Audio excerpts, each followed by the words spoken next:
CM Shivraj Singh Chauhan की रीवा के विधायकों के साथ बैठक खत्म हो गई है। बैठक में कई मुद्दों पर चर्चा की गई। विधायक श्यामलाल द्विवेदी ने सीएम शिवराज सिंह से सरकार में प्रतिनिधित्व देने की मांग की है। विधायकों का कहना है कि सरकार बनाने में विंध्य का बड़ा योगदान है। विधायकों ने दावा किया है कि 2023 में रीवा के सभी 8 सीटों पर जीत होगी। उधर विधायक ने जिले को सूखाग्रस्त घोषित करने की भी मांग की है। कम बारिश के कारण किसानों की फसलें सूख गई हैं।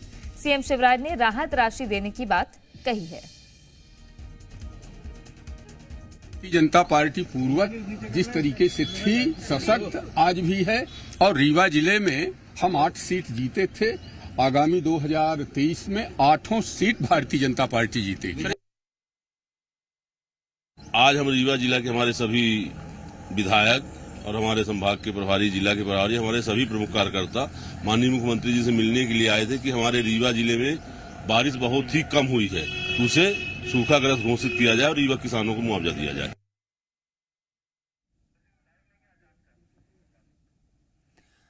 सूखाग्रस्त घोषित करने की मांग की है, लेकिन सबसे महत्वपूर्ण ये हो जाता है कि प्रतिनिधित्व सरकार में। ज्यादा जानकारी के साथ में आकाश हमारे सहयोगी जुड़ गए हैं। आकाश, ये बैठक काफी महत्वपूर्ण मानी जा रही थी। फिर से वही मुद्दा उठा है कि सरकार में प्रतिनिधित्व विंध्य का तो होना चाहिए। बिल्कुल, देखिए, जब उनसे सवाल पूछा गया, रीवा के त्योथर विधायक श्यामलाल द्विवेदी, उन्होंने कहा कि विंध्य का बड़ा योगदान मध्य प्रदेश की राजनीति में रहा है। ऐसे में विंध्य का प्रतिनिधित्व होना चाहिए, ये जनता की भी मांग है। लेकिन ये संगठन तय करेगा कि किसे मंत्री बनाना है, किसे कहां से प्रतिनिधित्व देना है।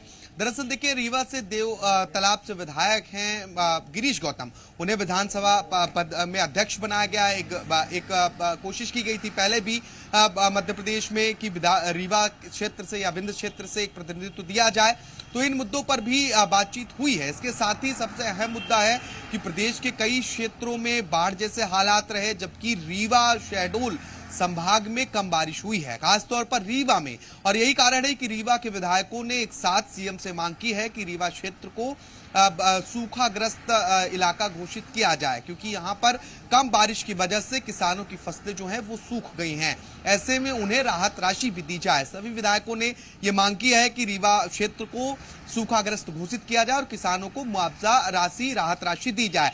फिलहाल मुख्यमंत्री शिवराज सिंह चौहान की ओर से आश्वासन दिया गया है और देखिए, संभवतः सर्वे किया जाएगा और सर्वे के बाद ये तय हो पाएगा कि रीवा में कितनी बारिश हुई है और कितना नुकसान फसलों को हुआ है। उस हिसाब से ये सूखाग्रस्त इलाका घोषित किया जाएगा, क्योंकि प्रदेश के कई हिस्से में फसलें बर्बाद हुई हैं, लेकिन वो भारी बारिश की वजह से। लेकिन रीवा क्षेत्र में औसत से कम बारिश होना ये चिंता का विषय है। हालांकि कुछ दिनों में बारिश हुई है, लेकिन वो बारिश पर्याप्त नहीं है। ऐसे में सूखाग्रस्त इलाका घोषित करने की मांग रीवा के विधायकों की ओर से की गई है। क्योंकि इस बैठक में बीजेपी प्रदेश अध्यक्ष पीडी शर्मा भी मौजूद थे, तो संगठन के लिहाज से भी कई बातचीत, कई चर्चाएं हुई हैं।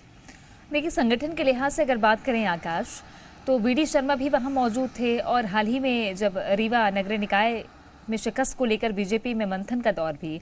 ऐसे में विधायकों के साथ ये चर्चा आगे कितनी कारगर साबित होगी? क्या रोड मैप दिख रहा है अब विंध्य को लेकर सियासी तौर पर?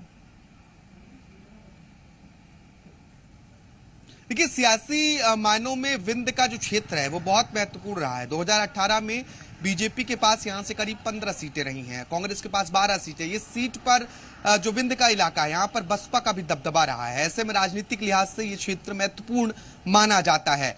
हालांकि आज की बैठक के बाद जो रीवा क्षेत्र के विधायक थे या फिर रीवा के जो बीजेपी के जिला अध्यक्ष थे, वो इस बात से लगातार इनकार करते रहे कि चुनावी मुद्दों पर बातचीत नहीं हुई है। लेकिन अंदर खाने की खबर यह है कि इन सभी मुद्दों पर भी बातचीत की गई है। हालांकि विधायक और जिला अध्यक्ष ने इस बात पर फोकस किया है कि सिर्फ सूखाग्रस्त इलाका होने की वजह से, कम बारिश होने की वजह से जो किसानों को नुकसान हुआ है, इन मुद्दों पर बातचीत हुई है और किसानों को राहत राशि देने की मांग मुख्यमंत्री से की गई है। बिल्कुल, शुक्रिया आपका आकाश जानकारी के लिए। तो मुख्य मुद्दा यही रहा है कि जिस तरीके से रीवा संभाग में बारिश कम हुई तो सूखाग्रस्त घोषित किया जाए, लेकिन विधायकों से चर्चा सियासी तौर पर भी काफी महत्वपूर्ण मानी जा रही है। खबरों में बने रहने के लिए आप हमारे फेसबुक, ट्विटर और इंस्टाग्राम पेज को फॉलो कर सकते हैं। लेटेस्ट अपडेट के लिए आप हमारे यूट्यूब पेज को सब्सक्राइब भी कर सकते हैं और हाँ, बेल आइकन पर क्लिक करना ना भूलें।